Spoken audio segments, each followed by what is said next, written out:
पहला मंत्र,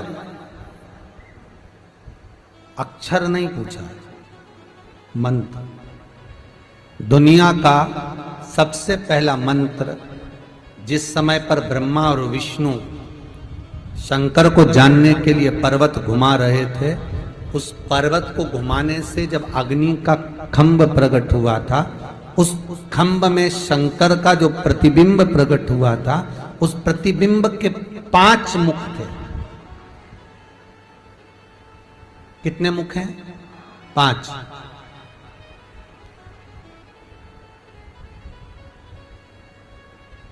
उस प्रतिबिंब के 5 मुख,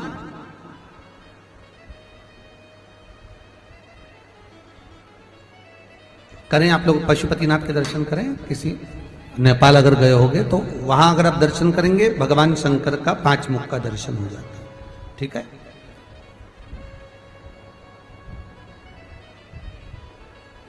ध्यान दीजिएगा, ये शिवलिंग है।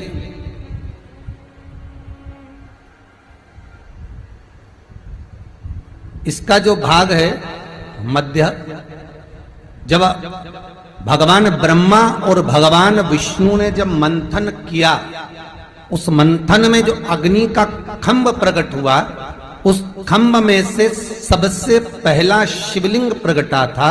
उस शिवलिंग के 5 मुख थे और उसके ऊपर एक समभाव था, लिंगायत।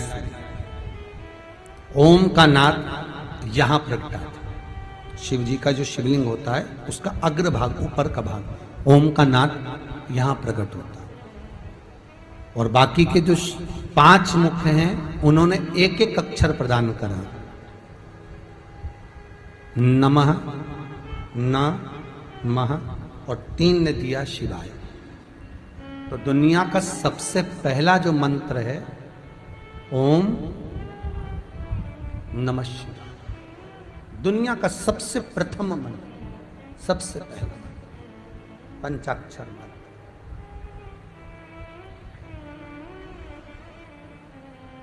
अब एक प्रश्न सामने आता है, जो सुबह किसी ने एक लेटर दिया था, पत्र दिया था, उसका अनुमोदन हुआ कि शंकर भगवान को जो भी सामग्री चढ़ाई जाती है, शिव जी को हम जो भी सामग्री चढ़ाते हैं, तो शंकर भगवान का जो शिवलिंग है जहां रखा हुआ है, शंकर भगवान को अगर कोई सामग्री चढ़ाना हो तो ये जो गोल जलाधारी है और ये चरण है जहां से पानी गिरता है, तो अगर हम शंकर जी को कुछ चढ़ाएं तो क्या यहां चढ़ा दें जहां पार्वती जी का हस्त कमल है, या शंकर भगवान को हम कुछ सामग्री चढ़ाएं तो जो उनके चरण है जहां से जल नीचे की ओर जा रहा है वहां चढ़ा दें, या शंकर भगवान का जो शिवलिंग है उस शिवलिंग के आसपास में, अर्थात लिंगायत जो आकृति है, उस लिंगायत आकृति में जो शिवलिंग का स्वरूप है वहां कोई सामग्री चढ़ा दें।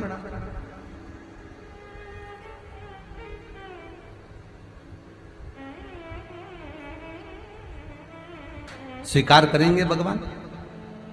शिव महापुराण का संवाद कहता है, लिंग पुराण में लिखा है कि जो शिवलिंग होता है, जो भी वस्तु हम चढ़ाते हैं भगवान को, वो इस शिवलिंग के, इस लिंग के ऊपर, इसके ऊपर समर्पित करते हैं ना। उसका कारण क्या है? क्या कारण हो सकता है उसका? शिव महापुराण में वर्णन किया, लिंग पुराण में वर्णन किया, स्कंद पुराण में आया और नर्मदा पुराण में आया कि जब हम जहां से ओम प्रगटा है, जहां से ओम बिंदु का प्रागट्य हुआ, उस ओम बिंदु पर जब हम कोई सामग्री समर्पित करते हैं तो वो सामग्री केवल एक देवता की नहीं रहती, वो 33 कोटि देवताओं को समर्पित हो जाती है। 33 कोटि देवताओं को समर्पित हो जाती है। ओम बिंदु का नाद, ओम का स्मरण 33 कोटि देवताओं का स्मरण को वर्णित कर देता है।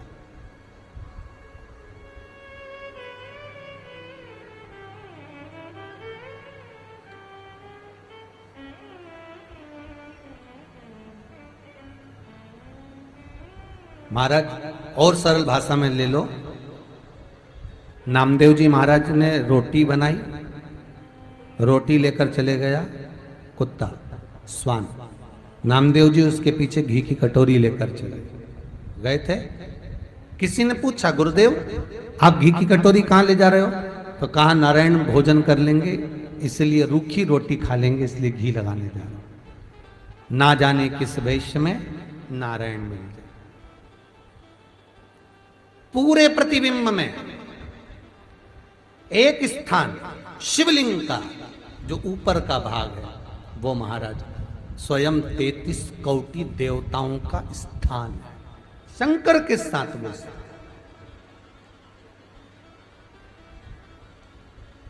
जल भी समर्पित करते हैं तो हम ऊपर से ही करते हैं, दूध भी चढ़ाते हैं तो हम ऊपर से ही चढ़ाते हैं, वस्तु भी समर्पित करेंगे तो वहीं से करेंगे।